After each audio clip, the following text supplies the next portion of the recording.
মজলুমের যেমন দোয়াও তৎক্ষণাৎ কবুল হয়, বড্ডও তৎক্ষণাৎ কবুল হয়। এই যে হাজার হাজার মানলেন, কারো না কারো ধাক লাগছে। এমন ভাবে একটি দেশের প্রধানমন্ত্রী আপনি পলায় গেলেন, আপনি তো কোনোদিন কালকে শুনলাম আপনার ছেলে বলছে যে আমার মা আর জীবনে রাজনীতি সুযোগই তো নাই, করবে কোথেকে? সুযোগ থাকতে হবে।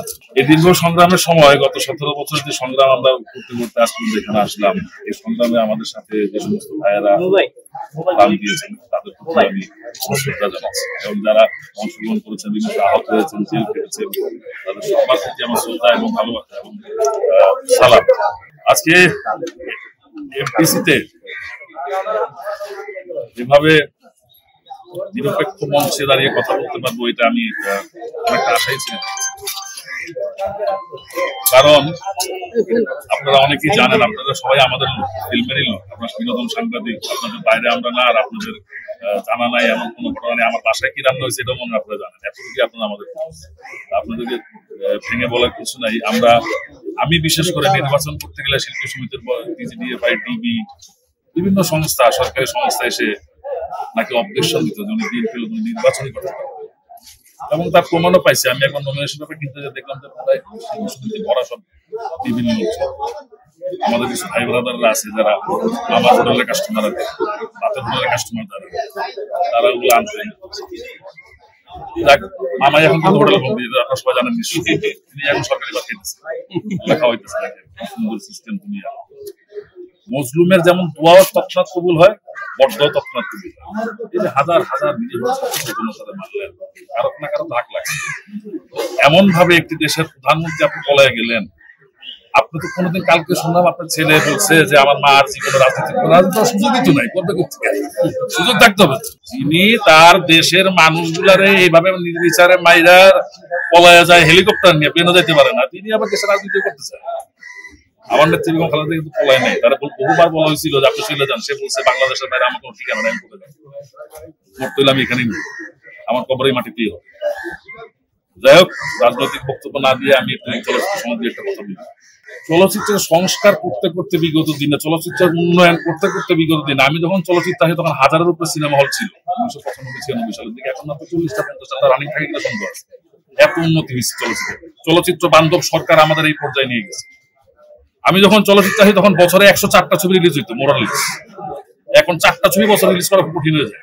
তারপর আবার ঠাপাঠাপি আছে। কিন্তু আপনি যখন দেশীয় প্রোডাক্ট রিলিজ দিতে যাবেন, তখন ওই যে 19 সংগঠনে যে পয়সা খাওয়া, কমিশন খাওয়া নেতারা, তারা বিদেশি ব্যানার ঢুকে দিবে যাতে আপনার বাংলাদেশ ছবিটাও না চলে।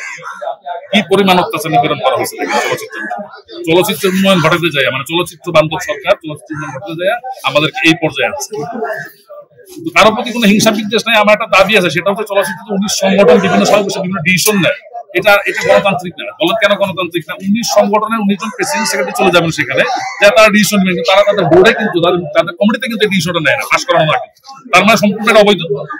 আমি আমার সংগঠনে 21 জন সদস্য, চলচ্চিত্র শিল্পী সমিতি 21 জনের বোর্ড, প্রেসিডেন্ট সেক্রেটারি ডিসিশন নেবে, সেটা ফাইনাল না তো আমার সাথে আগে মিটিং করতে হবে। আমি কি আপনার মতের সাথে একমত কিনা? আপনি যে ইন্ডিয়ান ছবি 20 টাকা খাইয়া ছেড়ে দিবেন, আমি কি আপনাকে হ্যাঁ বলছি কিনা সেটা জানতে বোঝা। এই সংস্কারগুলো আমাদের করতে হবে। হিংসা বিদ্বেষ আসলে আমাদের কাজ না। আমরা চলচ্চিত্রের শিল্পী, আমরা চলচ্চিত্র নির্মাতা, এখানে মেধাবীদের কাজ হলো। এখানে কোনো দলীয় নেতা কিন্তু আইসা সুপারস্টার অভিনেতা হইতে পারবে, কোনো দলীয় নেতা আইসা সুপারস্টার ডাইরেক্টর হইতে পারবে, ঠিক আছে? তার মানে মেধা লাগবে, মেধাবীদের জায়গা চলচ্চিত্র, এখানে মেধার চর্চাই হবে। এবং সেই পরিবেশ নিশ্চিত করার জন্য আমার দল, আমি যে দল করি বাংলাদেশ জাতীয়তাবাদী দল, সেই দলের নেতৃস্থানের লোকদেরও সেরকম নির্দেশ। এবং সবচেয়ে বড় কথা হচ্ছে, আমি আপনাদের মাধ্যমে আমি সারা দেশের আমার চলচ্চিত্র দর্শক এবং ভক্ত ভাইরা যারা আন্দোলনে আছেন এবং ছিলেন, সবাইকে একটা আহ্বান করবো, ভাই, যে কারণে আমরা এই রাহুমুক্ত হলাম দেশটা সংস্কারের জন্য, সেই দেশটাকে গড়ার জন্য আমরা রেডি হই। আমরা বিশৃঙ্খলা না করি, শান্তভাবে সুন্দরভাবে এই দেশটা গড়ার চেষ্টা করি। আর বেশি কি বলবো, এখন জানেনই তো অনেকের অনেক ক্ষোভ আছে, সবাই হয়তো একভাবে ক্ষোভ প্রকাশ করতে পারে না। তো আপনাদের কাছে আবারও আমি আল্লাহর কাছে কৃতজ্ঞতা জানিয়ে এই কথাটি বলতে চাই যে বেঁচে আছি, ভালো আছি, জেলখানায় এখানে আছি, আপনাদের সাথে কথা বলার সুযোগ হয়েছে। দোয়া করবেন। আর বেশি কিছু বলার নাই, আপনারা সবাই আমাদের পাশে সবসময় ছিলেন, সবসময় থাকবেন। আর আমি সর্বোপরি কৃতজ্ঞতা জানাচ্ছি বাংলাদেশের বিনোদন সাংবাদিকদের, কারণ আমি যেখানে ছিলাম মাঝে মাঝে ফেসবুক স্ট্যাটাস চেক করতাম, সুযোগ পাইছি, বা অন্য কারো, কারণ আমি তো ভিপিএন ইউজ করতে পারতাম না, কারণ আমার ফেসবুকে একটা লাইক করে গেলে তো পুলিশ এই জায়গায় আছে, বড় জায়গায়। সেটাও করতে পারতাম না, কত বাইন্ডিতে ছিলাম তা, কিন্তু আরেকজন আইডি থেকে দেখতাম আমাদের বিনোদন সাংবাদিক ভাইয়েরা যে যুদ্ধটা করছে তারা সোশ্যাল মিডিয়াতে এবং সরাসরি। এবং আপনারা জানেন আমাদের অনেক সাংবাদিক ভাই, আমার মেহেদি যে মারা গেল যাত্রাবাড়িতে আমার খুব কাছে পরিচিত ছিল, আমার সাথে টেলিফোনে আলাপ হইতে পারতাম, ঢাকা টাইমসের সাংবাদিক, তারা তার মাত্রা কামনা করছে।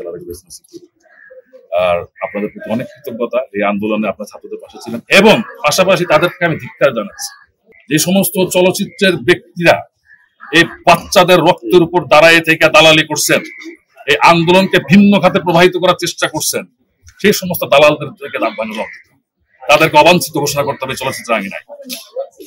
এখানে আমার শিল্পীরা প্রচুর আছে, তারা অনেকেই আমার চেয়ে অনেক ছোট, তাদের নাম আমি নিয়ে আমি তাদেরকে খুব একটা বড় করার আমার কোনো ই নাই, মানে আমার ঘৃণা, তাদের নাম ঘৃণা লাগে। একজন চলচ্চিত্র শিল্পী কি করে এত বড় একটা আন্দোলনের যারা অগ্রযাত্রায় ছিলেন, যারা সামনের সারির যোদ্ধাদের যারা মেরে ফেলা হচ্ছে যখন, তারা তখন কিভাবে উল্লাস করে বিভিন্ন ধরনের স্ট্যাটাস দিচ্ছিলেন ফেসবুকে, আমি এর জন্য তাদেরকে ধিক্কার জানাই এবং আশা করবো আমি চলচ্চিত্র শিল্পী সমিতির নেতৃত্বে লিখিতভাবে তাদের নাম দেবো এবং তাদেরকে অবিলম্বে চলচ্চিত্র শিল্পীকে বহিষ্কার করতে হবে আজীবনের জন্য। এবং যেই সমস্ত লোকেরা এই ছাত্র ছাত্রী জনতার লাশের রক্তের উপরে পাড়া দিয়ে এখানে দালালি করেছেন, তাদেরকে চলচ্চিত্রে যাতে প্রবেশ করতে না দেওয়া হয় সে আহ্বান আমি জানাচ্ছি। এবং আমি অচিরে ডিমান্ড করছি যে 19 সংগঠন চলচ্চিত্রে কোনো কাজে আসে না, এই সংগঠনটা ভেঙে দেওয়া দরকার।